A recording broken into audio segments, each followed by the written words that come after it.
And I have us muted here. Hello, everyone, and welcome to IDP, guys. I'm Nate Polvogt, making my debut here with the IDP Plus Mailbag show. I couldn't be more excited to be here with my man, Michael Sicoli. Guys, we have a lot to get here, so we're just going to get right into it.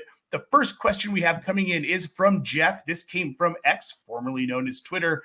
Michael, there have been a lot of people fading Caleb Williams the last few months. We've seen this weird narrative where people are having character issues. And then at the combine, he didn't do any of the medical testing. He didn't throw. He didn't run. He just kind of showed up and interviewed. That begged even more questions from the NFL analysis community as well as the fantasy community. Now, here's my question. This question from Jeff. Is that fair? Or is this all clickbait right now? Because we're in a slow time of year. We're between the draft and the combine now. Are people just looking for clicks with this, or is there legitimate concern with Caleb Williams? Yeah, I mean, you hit on the head right there in that question of this is prospect fatigue. We get it every year with some of these great guys, these generational type of talents, or the guys that are close enough to generational that you have the debate with him of is he generational or is he just elite? When at the end of the day, it's just semantics, right? He's still a great prospect. He's still going number one overall. And when you really break it down, you have to put yourself in Caleb Williams' shoes, right? Why would he expose himself to the combine? Why would he expose himself to medical testing that could, one wrong doctor, which we have seen before, could point something out that is a red flag, and all of a sudden that could potentially drop him out of the number one spot. Or he could just do the medicals with the top 30 visits with the teams that will end up drafting him, which will be top 10 teams. So he doesn't really need to take that type of risk. I don't blame him for doing so. And I think it's really just a result of prospect fatigue. He's still the 101 on super flex rookie drafts. He's still the number one quarterback off the board of rookie drafts.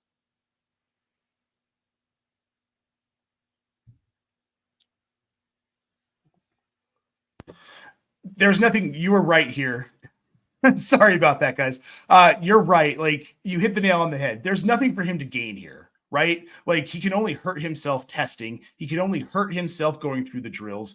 He can only really hurt himself doing the medicals. And why bother giving that information to all 32 teams when realistically there are two teams that have a shot at drafting him, right? It's the Bears. Okay, it's the Bears. That's it, right? Yeah. He's going to Chicago.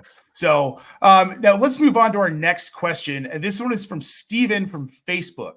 Are there any late round steals at running back in rookie drafts that you're going to be targeting, Michael?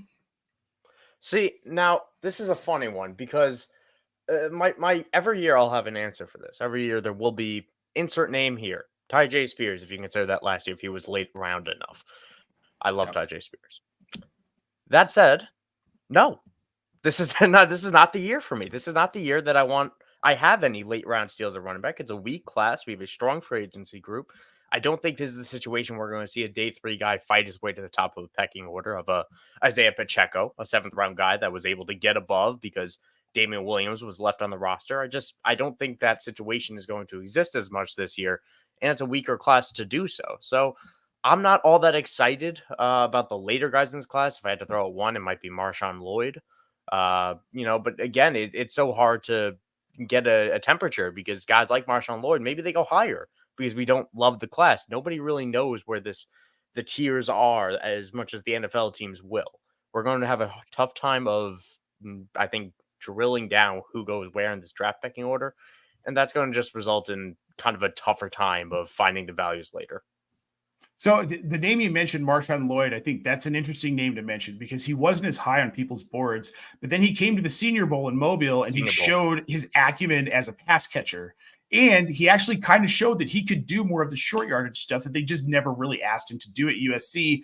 And when they did the few times, he wasn't necessarily highly effective. I think that performance plus what he did at the senior or the combine, a guy like Marshawn Lloyd's probably a day 2 pick now. I think he's done enough. And like possible. And what you were alluding to, this class is pretty weak. Now, there's one guy, and I'm really excited this question came in. This is a guy that I from the mountaintops, Dylan Laube from New Hampshire. He's a Division I AA guy, didn't play against the best competition, but what he did between the Senior Bowl and the Combine showed he's a very NFL-ready prospect. Coming into the Senior Bowl, it seemed more like he was going to be a guy who might sneak onto a team through his special teams work because he's very good at special teams. He's a great gunner, lots of speed. But then he showed that he could do everything else at a high level. He's a guy that you're probably not going to have on your radar until the 4th round, but I would take a flyer on Dylan Laube. I'd throw him on a taxi squad and see what happens. He might even be a guy who doesn't go into your draft. Yeah. You want to hear something even crazier, which I just learned right now? Last week I just covered a West Hampton, Long Island city, all right, Long Island little town over here where I'm from, Long Island basketball game. Dylan Laube is from West Hampton. He is from Long Island. So I'm with you, man. I'm going to root for the guy. I'm rooting for him. We don't have many Long Island guys. We got Jeremy Ruckert. We had Will Tye. But big Jeremy Ruckert, like you said,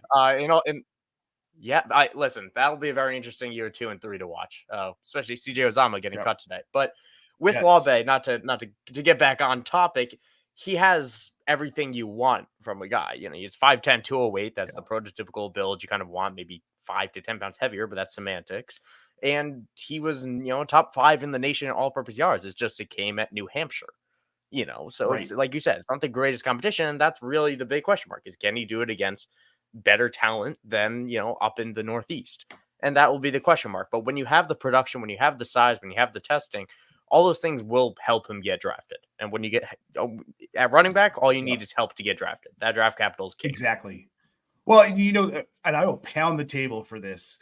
This is one of the things that's so important about these college all-star games, whether it's the East-West Bowl, the Shrine Bowl, Senior Bowl, doesn't matter. You get to see some of these smaller school guys get invited to these and play against Pac-12 competition, play against SEC guys and watch them compete.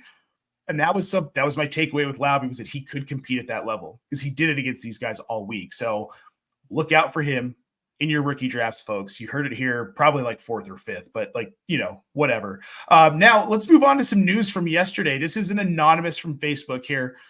Where are you at on Mike Evans with this new contract? 2 years, $52 million, $26 million a year. I believe $36 million of it is guaranteed. Are you in on Mike Evans for the 2024 season in fantasy football? I'm just as in as I was in 2023 and as I was in 2020. We got the same situation here, right? I mean, I imagine Mike Evans is this type of signing that is going to make Baker Mayfield even more encouraged to come back. Yep. I feel very confident that Baker Mayfield will be the week 1 starter for Tampa Bay. He wants to be there. They want him there. They're clearly ready to not necessarily put the chips in, but still want to compete. And to want to compete means they bring back Baker. They don't go out and draft a rookie or trade up to get a rookie because they're picking late. They were a playoff team. So Baker Mayfield, I think that means he's back. And when he's back, that means Mike Evans is with him. And you kind of have status quo. You have Mike Evans, as you know. He hasn't lost a step in the slightest. He's coming off arguably one of his best years in years. So I'm in. I think he's closer to a dynasty buy than not because people are low on him. I couldn't sell Mike Evans during the breakout year in some of my leagues because people are worried. But he's still Mike Evans. I used him to get in the playoffs. He's still very good. Yeah, I was worried about him coming into this past 2023 season. I wrote in Fantasy Pros, he was a guy that I was fading because you look at what happened to Julio Jones, where there was that elite production year after year after year, and then it just stopped. And it felt like Mike Evans was getting there. I think we can now agree Mike Evans isn't human. This is like this is going to be a Jerry Rice type career where he plays until he's like 38. He's moderately effective until he's 38 years old. But I think we have 2 or 3 years of elite production left in him, especially if they keep him paired with Baker Mayfield, which is the weirdest thing to say because going into this season, that was another massive concern with Mike Evans. He doesn't support wide receiver ones. He did it once with Jarvis Landry back in Cleveland years ago. But I think this has changed the narrative on Baker Mayfield as well. And now that they've signed Evans, it's almost an afterthought that Mayfield's back, right? Like it just has to happen. And I think this elevates his value in fantasy as well, especially in Superflex.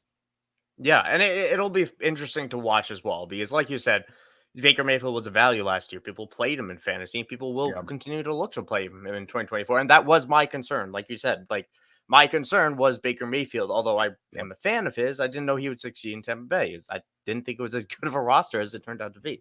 The interesting thing to watch will be Dave Canales is gone. It's a new offensive coordinator coming in. You have Canales now coaching in Carolina. So when you have factors like that, you have offensive turnover, you have a head coach that's defensive, you're going to possibly see some hiccups on the offensive side, but it'll be fun to watch. But the offense is returning. This is a talented group. Chris Godwin, Mike Evans, Rashad White, and Yep. Baker Mayfield with a solid offensive line. There's a lot to like on this Tampa Bay offense, and hopefully they can continue to grow on what they put on the field in 2023. So you mentioned Dave Canales moving to Carolina. We've got another situation here, and this is more of just a general question I decided I wanted to talk about, so I threw it in here. Should we actually be excited about Kyle Pitts, Drake London, and Bijan Robinson now that Arthur Smith is gone, signed to the entire universe? We have the same question mark right now, though, Nate. We got the same question mark. Who's the fourth name there? Who is the quarterback? Who is throwing the ball?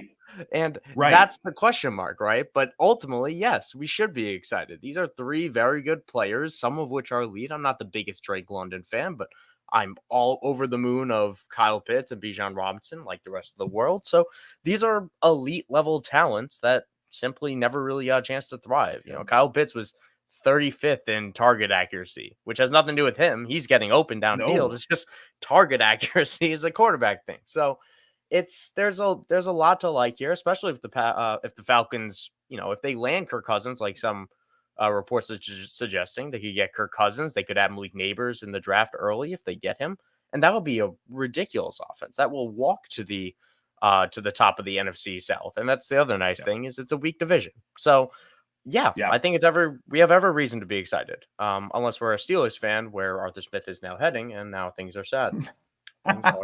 Well, we'll get to that here in a minute, guys. I just want to remind you, if you love this content, please make sure that you go over to the idpguys.org website, sign up for a subscription. You're going to get all of our rankings. You're going to get use of all of our tools.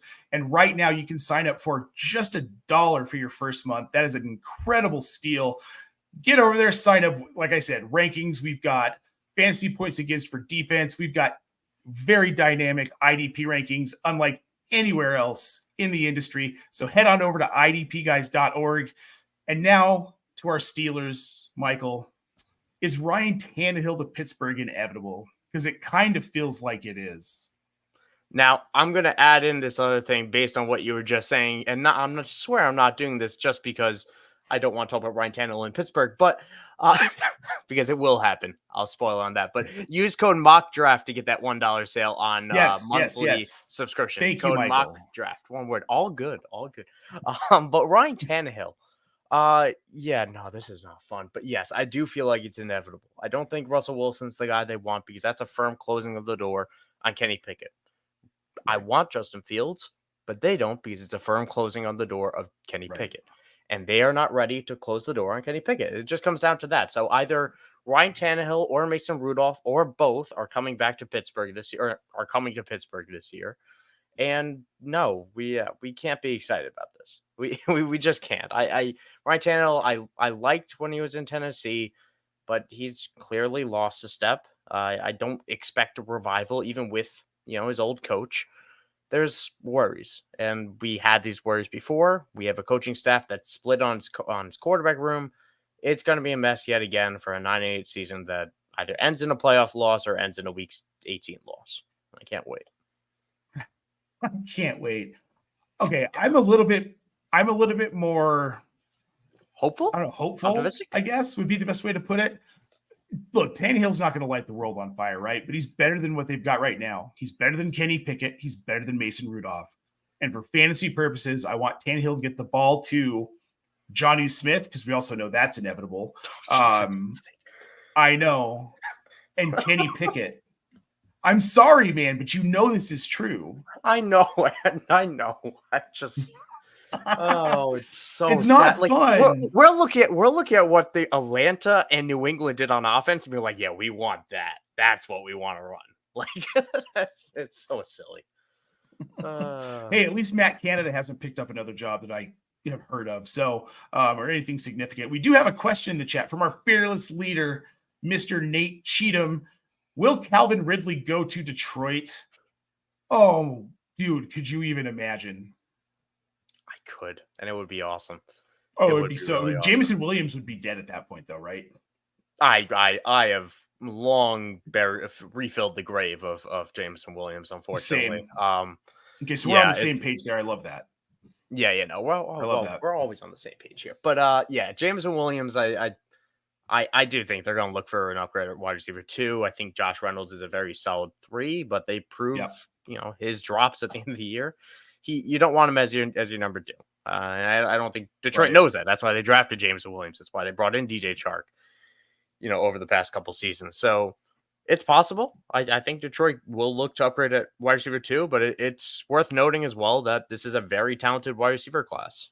We could see the wide receiver free agent market stall out a little bit more than we expect because of how great this group is. I was reading articles with The Athletic today is that people are fully expecting 7 receivers to go in the first round, which, that would be tying an NFL record right there.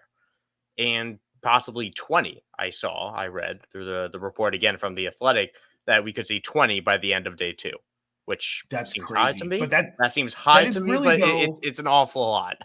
Well, guys like, here's a great example. This guys like Xavier Leggett, who in years past are probably like a early to mid day 2 guy.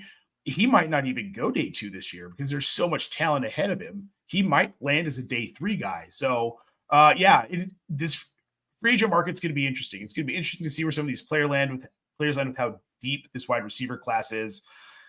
All right, so we talked Ryan Tannehill. We talked Arthur Smith. Now let's talk the place that Arthur Smith is no longer and cannot hurt people. What is the best landing spot for Justin Fields? Sincerely, Falcons fans. I think we know the answer here. Yeah, it's got to be Atlanta, right? I mean, this is such a good team. Like this team would have won the division with a quarterback last year, and they came very close to do so without one. In fact, I'd call it a detriment under center. It's really remarkable how many games we were given to watch Desmond Ridder. Like normally that type of caliber gets pulled weeks earlier, but yeah. So Justin Fields has a very great situation here, but go on. We're on the same page here. I can't see him. I really can't see him landing anywhere else, honestly. At this point, yeah. There's been a lot of chatter about a trade going down. I've heard that it's getting closer than people realize. I think we might have Justin Fields to the Falcons in the next 2 to 3 weeks. I think it's just a matter of the Bears getting. Yeah, well, the Bears have got to get Caleb Williams medical testing, which him not doing all of that at the combine definitely set this whole timeline back a bit. But I think it's inevitable. Justin Fields is going to be a Falcon. Caleb Williams is going to be a Bear. But what we don't know, who is the New York Football Giants quarterback in 2024? This question coming from Daniel Jones, because he would like to know too. Purely coincidence. This is different Daniel Jones. This is Daniel Jones over in we don't know that for sure. Europe. Yeah. Could be different. Yeah.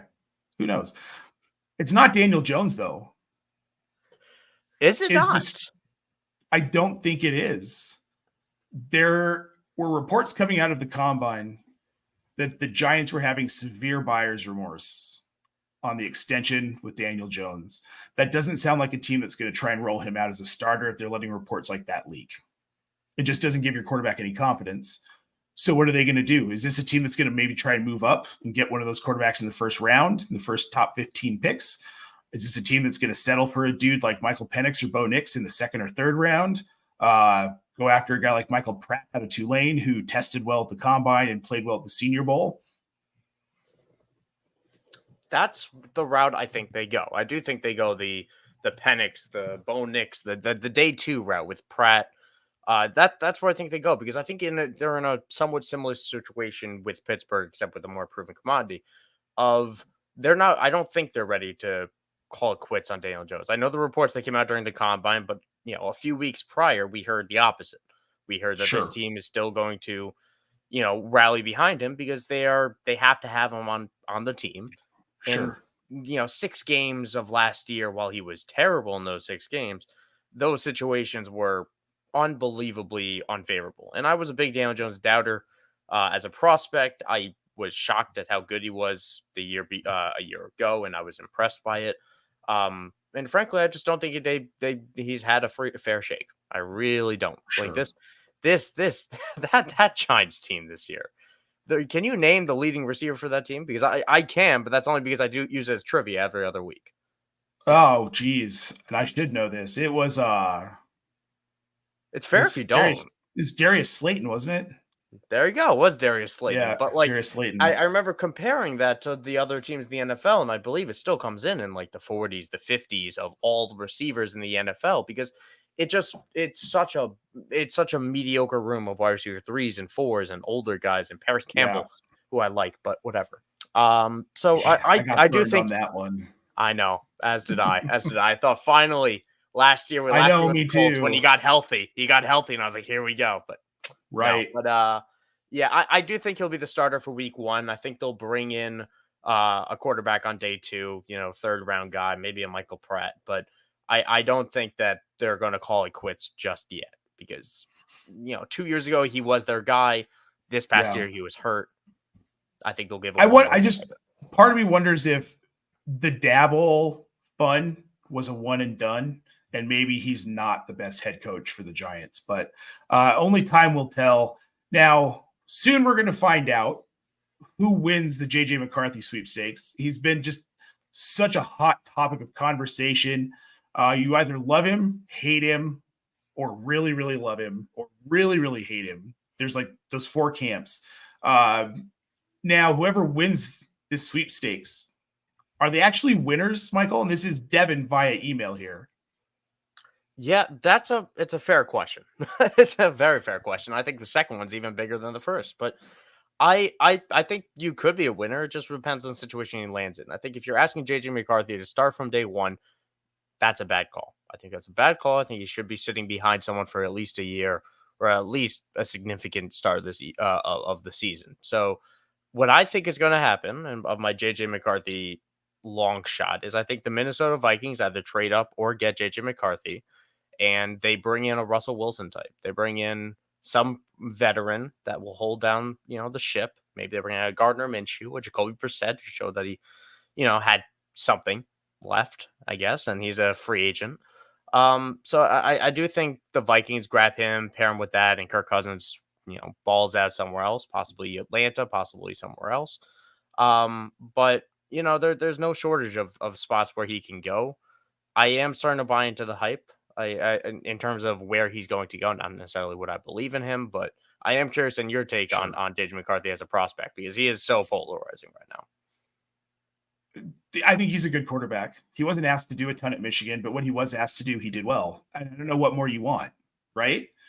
So many times we see these guys at every position come into the NFL like, well, they can't do this and they can't do that because they just simply weren't asked to do it in the college level. I think a phenomenal example is how low people were on Sam Laporta heading into the NFL draft last year. He was tight end 5 or 6 to a lot of people in this class because of the volume at Iowa. Well, but if you also look at Iowa's offense, their offense was absolutely terrible. And the only bright spot in that entire offense was quite literally Sam Laporta. So then why wouldn't you want him on your team? Right? So we miss this thing. We miss that part of the evaluating rookies, I think, sometimes. And with McCarthy, I just think he wasn't asked to do the things at the college level, but he can do them at the NFL level. And because I think the NFL's weird and anything's possible, I think there's a world in which on draft day, Justin Herbert gets moved and Harbaugh takes his college boy. Look, dude, we see these. I actually can. I can see a world in which that happens because Harbaugh wants his guy. He didn't draft Herbert. And there are a lot of questions about Justin Herbert at this level. He's played well, but not well. Is the money part. Got that extension. Right. That's the only right. Word. So that's going to be a hard thing, but I could see it happening. But realistically, I think you're right. I think Minnesota would be a great place for him. I could see the Broncos taking a stab on him, taking a shot on him at 12. I think that's entirely possible too. Love that. So that's the spot that I'd honestly like to see him go. I think him and Sean Payton could work together well. I just have question marks of whether the Broncos are ready to put a quarterback into this drag heap of a situation of just, you got so much dead cap from the Russell Wilson situation. Can you support a rookie quarterback at this time, or do you continue to build up the roster? And that's it'll be a very interesting thing to watch. Yeah. Yep. So we've got some comments in the chat, and it says JJ's a system quarterback. This will be what we hear, just like we hear about Purdy. this is what we'll hear. And I don't, you know what? I don't disagree with you. A lot of people love to throw out system quarterback, but let me throw this out. Every quarterback is a system quarterback. Jared Goff's a system quarterback. The Lions should Tom have Brady won was the a system Super Bowl this year. Tom Brady was a system quarterback. Kurt Warner was a system I'm a Steeler fan, so I'll just agree with that. Yeah. Yeah, they're all system quarterbacks. I mean, Tom Brady's not going to, if the Broncos draft Tom Brady, does he succeed post John Elway? Don't know that he does. Yeah, probably not. Every quarterback at least starts off as a system quarterback. I think that's the fair way of putting it. And you see some grow out of it. Of listen, hey Nate, I'm not dissing Jared Goff in doing so. He executes quite well, especially when he's at home.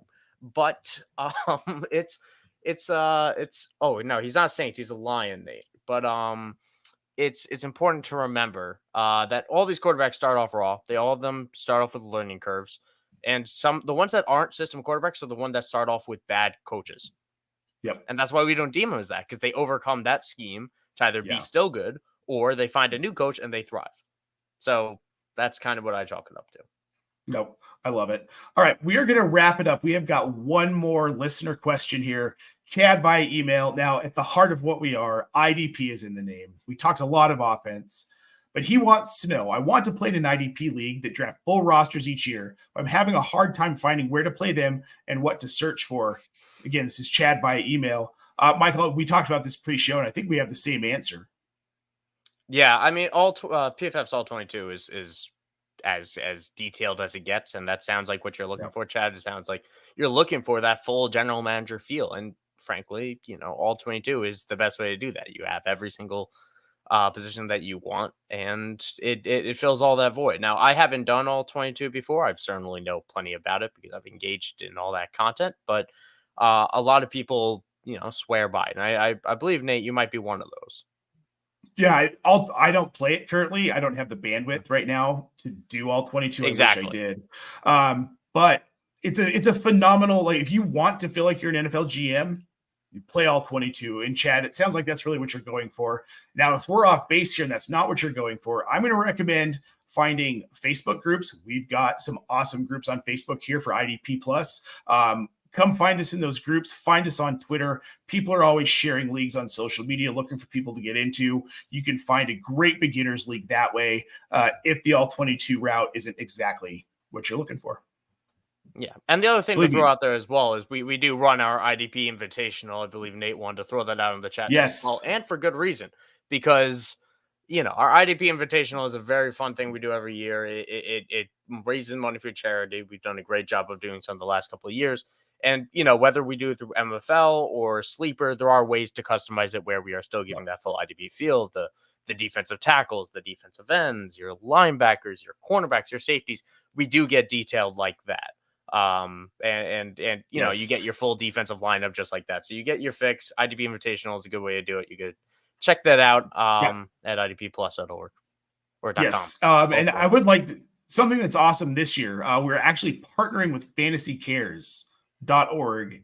Scott Fishbowl. It's fantastic for the Eagles Autism Foundation. So we're really excited about that pairing. It's for such a great cause. We're accepting applications now through mid-July. And if you just go into the show description, guys, we've got all the information in there. We've got links so you can check that out. We've also got links to all of our other content, to our rankings, to our subscriptions, to our fantastic partner, Trophy Smack. We'd love for you to head on over. You can get a free ring with the code IDP, guys, when you buy a trophy or a belt over there at Trophy Smack. So go and check that out. Michael, thank you so much today. This has been a blast. I think we answered some good questions. And guys, make sure you head over to idpguys.org. It has been a pleasure. I'm going to sign us off here. Have a great rest of your Tuesday, folks.